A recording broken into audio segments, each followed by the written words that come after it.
Hello दोस्तों, स्वागत है हमारे यूट्यूब चैनल नर्सिंग ज्ञान कोश में। मेरा नाम है चंदन और आप देख रहे हैं जीएनएम फर्स्ट ईयर वालों के लिए एनाटॉमी एंड फिजियोलॉजी से कुछ लॉन्ग टाइप के क्वेश्चंस को। आशा करते हैं वीडियो पसंद आएगा। अगर वीडियो पसंद आता है तो हमारे चैनल को जरूर सब्सक्राइब कीजिए, साथ ही वीडियो को लाइक तथा अपने दोस्तों में भी जरूर शेयर कीजिए।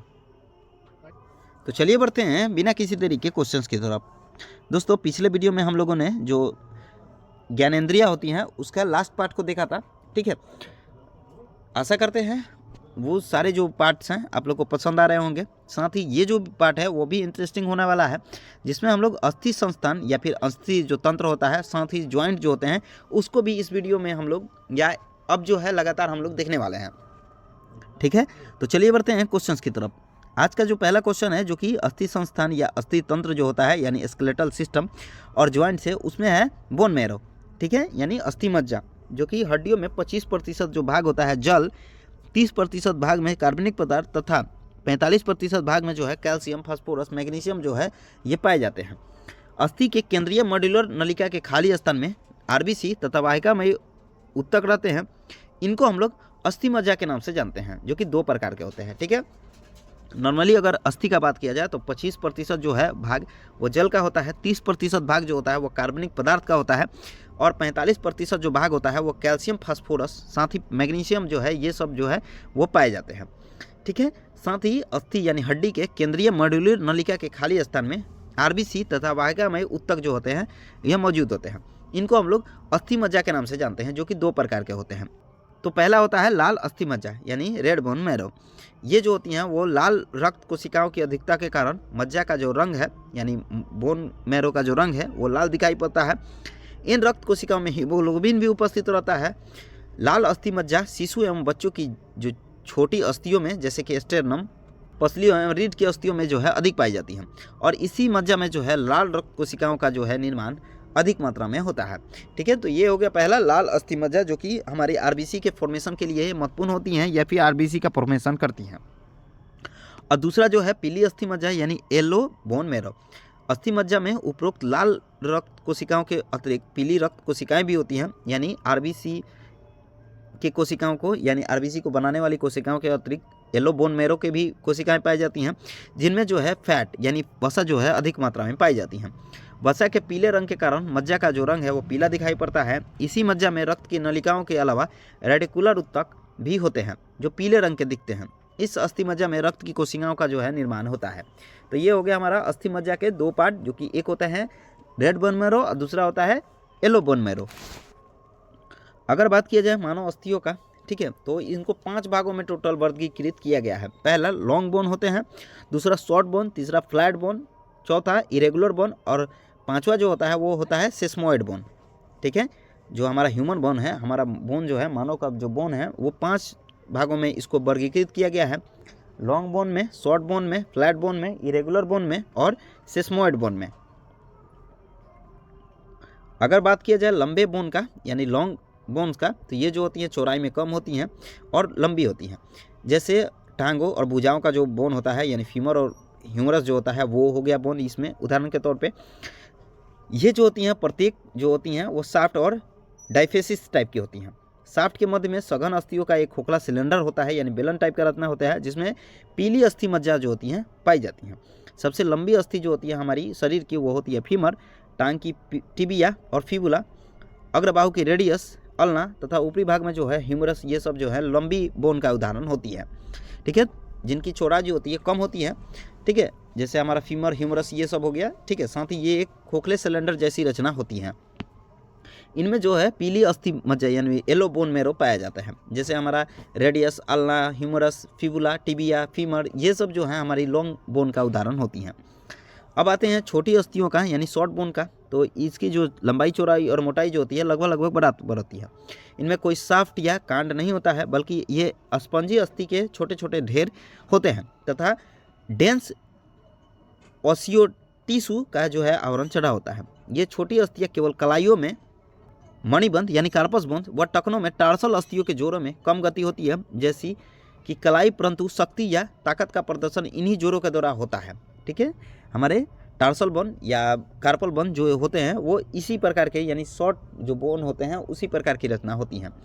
तीसरा जो रचना होता है यानी तीसरी जो बोन होती है वो होती है हमारे शरीर में फ्लैट बोन, जिनमें सघन ऊतक पाए जाते हैं। इन ऊतकों के बीच में एक परत संयोजी अस्थि की होती है। इस प्रकार की अस्थियां जो होती है हमारे रिब्स, स्टेर्नम और स्कल तथा स्केपुला आदि में ये पाई जाती हैं। ठीक है, इन अस्थियों का मेनली जो काम है वो हमारी आंतरिक अंगों की सुरक्षा प्रदान करना होता है। ठीक है, जैसे हमारी स्कल हो गया, स्केपुला हो गया, रिब्स हो गया, स्टेर्नम हो गया, ये सब जो है वो चपटी अस्थियों की प्रकार है या फिर उदाहरण है, और ये जो होती हैं वो हमारे आंतरिक अंगों की रक्षा करती है। जैसे हार्ट हो गया, हमारा सेरिब्रम हो गया, ये सब की जो रक्षा होती है वो चपटी बोन द्वारा ही किया जाता है। साथ ही चौथा जो होता है वो होता है इरेगुलर बोन। ठीक है, यानी अनियमित या असमाकृति अस्थियाँ। इन अस्थियों का आकार ऐसा होता है जिसको लिखकर शब्दों द्वारा नहीं बताया जा सकता, क्योंकि ये अस्थि कोई निश्चित आकार वाली नहीं होती है। ठीक है, साथ ही ये जो होती है पतली सतह द्वारा ढकी होती है और स्पंजी भी होती है, जैसे हमारा चेहरा, कूल्हा और रीढ़ की जो कशेरुका होती है वो। और इन्हीं अस्थियों के कारण जो है हम लोग जो है एक दूसरे से भिन्न दिखाई प्रतीत होते हैं। ठीक है, क्योंकि ये जो होती हैं वो एक निश्चित आकार की नहीं होती हैं किसी भी मनुष्य में। ठीक है, अलग अलग मनुष्यों में जो इनका आकार और आकृति होता है वो अलग अलग होता है। इसी कारण जो है हम लोग के जो चेहरे होते हैं वो अलग अलग होते हैं। साथ ही पांचवा जो होता है वो होता है सेस्मोइड बोन। ठीक है, यानी वर्तुलिका कंडरा अस्थियाँ। ये अस्थियाँ जो होती है छोटी होती हैं, जो विशेष प्रकार की टेंडन्स में विकसित होती हैं। ये संधियों के पास में यानी जॉइंट के पास में होती हैं। ये अस्थि चपटी भी होती है, जैसे क्लाई की पीसीफॉर्म अस्थि, तथा घुटने की संधि के ऊपर के सामने वाला पटेला जो होता है वो इसका सबसे बड़ा और महत्वपूर्ण उदाहरण है। ठीक है, तो ये हो गया हमारा 5 जो बोन होते हैं जिसको भागों में बांटा गया है, हमारे बोन को, ह्यूमर बोन को 5 भागों में बांटा गया है उसका। ठीक है, अब बढ़ेंगे हम लोग अस्थि के कार्य की तरफ। ठीक है, तो अस्थि का जो मेन कार्य है वो हमारे शरीर को सुरक्षा प्रदान करना, साथ ही पेशियों को स्वतंत्र गति में मदद करना, साथ ही अस्थियों से ही संपूर्ण शरीर का मजबूती प्राप्त होना है। अस्थियां महत्वपूर्ण आंतरिक अंगों की सुरक्षा प्रदान करती है, जैसे कि मैंने बताया भी। जैसे हमारी पसलियाँ जो हैं वो हृदय और फेफड़े की सुरक्षा प्रदान करती हैं। ठीक है, वैसे ही हमारा स्कल बोन जो है हमारे स्कल को सुरक्षा प्रदान करता है। साथ ही अस्थियों द्वारा जोड़ बनते हैं जो पेशियों की स्वतंत्र गति क्षमता प्रदान करने में मदद करते हैं। साथ ही अस्थियाँ जो शरीर में संस्थिति को बनाए रखने में सहायता प्रदान करती है, यानी जो अंग जहाँ है उसको वहीं पे स्थिर बनाए रखने में भी मदद करती है। साथ ही वहीं पे जो है मूवमेंट करने में भी ये महत्वपूर्ण अदा करती है। साथ ही हाथ और पैरों की अस्थि मज्जा में रक्त कोशिकाओं का भी निर्माण करती है। अस्थियाँ कैल्शियम, फॉस्फेट तथा मैग्नीशियम आदि लवणों के संचित भंडार होते हैं, यानी इनमें जो है कैल्शियम, फॉस्फेट और मैग्नीशियम जो है वो भंडारित होकर रहते हैं, यानी स्टोर होकर रहते हैं, तथा आवश्यकता पड़ने पर शरीर को इनसे लवण भी प्राप्त होता है। शरीर का 99% कैल्शियम इन्हीं अस्थियों में पाया जाता है। साथ ही 86% फॉस्फेट और 54% मैग्नीशियम भी अस्थियों में ही पाया जाता है। ठीक है, हमारे शरीर का कुल जो कैल्शियम होता है उसका 99% कैल्शियम बोन में ही पाया जाता है, और 86% जो शरीर का फॉस्फेट होता है वो इन्हीं में पाया जाता है। 54% मैग्नीशियम जो है वो हमारी अस्थियों में ही पाया जाता है। साथ ही अस्थियाँ शरीर के मांस का धारण करने के कार्य करती है, यानी मांस को व्यवस्थित करने का भी कार्य करती है। साथ ही अस्थियों के द्वारा ही खड़े होने, चलने फिरना, उठना बैठना, ये सभी जो क्रियाएँ हैं वो संपन्न हो पाती है। ठीक है, तो ये एक महत्वपूर्ण तथ्य है हमारे शरीर के लिए। चलिए आगे बढ़ते हैं। अब देखते हैं हम लोग कपाल यानी स्कल को अब हम लोग देखेंगे। खोपड़ी या कपाल जो होती है वो कशेरुका दंड पर स्थित होती है, यानी वर्टिब्रल कॉलम पर ही स्थित होती है। इसमें 2 भागों में इसको बांटा जाता है। ठीक है, एक होता है खाल खोपड़ी यानी क्रेनियम, और दूसरा जो होता है वो फेस। ठीक है, अगर बात किया जाए स्कल के हड्डियों का, तो इसमें पहला जो हड्डी होता है वो होता है फ्रंटल बोन जो कि 1 होता है, दूसरा पैराइटल बोन जो कि 2 होता है, तीसरा जो होता है वो होता है एक्सिपिटल बोन जो कि 1 होता है, चौथा जो होता है वो टेम्पोरल बोन 2 होता है, इथमोइड 1 और स्फेनोइड जो होता है वो भी 1 होता है। ठीक है, तो ये हो गया हमारे कुछ bone. Frontal bone 1, parietal 2, occipital 1, temporal 2, ethmoid 1 और स्फेनोइड जो होता है वो 1 बोन हमारे स्कल में पाए जाते हैं। चलिए अब इन सभी जो बोन होते हैं उसको देखते हैं। तो पहला जो फ्रंटल बोन होता है वो एक चपटी और अनियमित आकार की अस्थि होती है जो ललाट यानी फोरहेड रीजन के सामने की ओर स्थित होती है, जो कि संख्या में 1 होती है। साथ ही दूसरा जो होता है वो होता है पैराइटल बोन जो कि कुल 2 होती हैं हमारे शरीर में, और खोपड़ी के छत का जो बड़ा भाग होता है इसी द्वारा निर्मित होता है। इस अस्थि की आंतरिक सतह मस्तिष्क और रक्त वाहिनियों के द्वारा खांचेदार बनी होती है। ठीक है, तो ये हो गया हमारा दूसरा पैराइटल बोन। साथ ही तीसरा जो होता है वो होता है ऑक्सीपिटल बोन। ठीक है, जो कि हमारे कपाल के पीछे की ओर आधार पर स्थित होता है। यह खोपड़ी का पिछला भाग बनाती है। इसी अस्थि के द्वारा जो पोस्टेरियर क्रेनियल फोसा है उसका अधिकांश भाग बनता है। ठीक है, तो ये हो गया हमारा तीसरा ऑक्सीपिटल बोन। साथ ही चौथा जो होता है वो होता है स्पेनॉइड बोन। ठीक है, जो कि चमगादड़ की आकृति से ये काफ़ी मिलती जुलती रचना होती है। ठीक है, साथ ही पांचवा जो होता है वो होता है इथमोइड बोन, जो कि एक खोखली असमान कोमल और ये जो होती हैं वो आयताकार आकृति या रचना की बनी होती हैं। ठीक है, इसी में जो है इथमोइड ईयर सेल भी पाए जाते हैं। तो ये हो गया हमारा टोटल स्कॉल बोन में जो पाए जाते हैं 5 प्रकार के बोन, उससे संबंधित बात। चलिए अब आगे देखते हैं, अगला है कान की अस्थियाँ यानी ऑसिकल्स ऑफ द ईयर।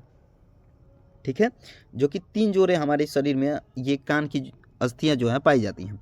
ठीक है, जो कि ध्वनि तरंगों को पहुंचाने का कार्य करती हैं हमारे प्राण क्षेत्र में। तो पहला जो इसमें होता है जोड़ा वो होता है मैलियस का, जो कि हथौड़े की आकार की रचना होती है, इसीलिए इसको हम लोग इसको हैमर अस्थि के भी नाम से जानते हैं। इसका जो हैंडल होता है वो टिम्पैनिक मेम्ब्रेन से जुड़ा होता है। इसका शीर्ष जो है वो इनकस अस्थि के आधार के साथ मिलकर गतिशील होता है। ठीक है, तो ये हो गया हमारा पहला जो जोड़ा होता है मैलियस, जो कि हमारे कान का सबसे महत्वपूर्ण है और ये एक हथौड़े के आकार की रचना होती है, जिसके कारण इसका दूसरा नाम हैमर अस्थि भी होता है।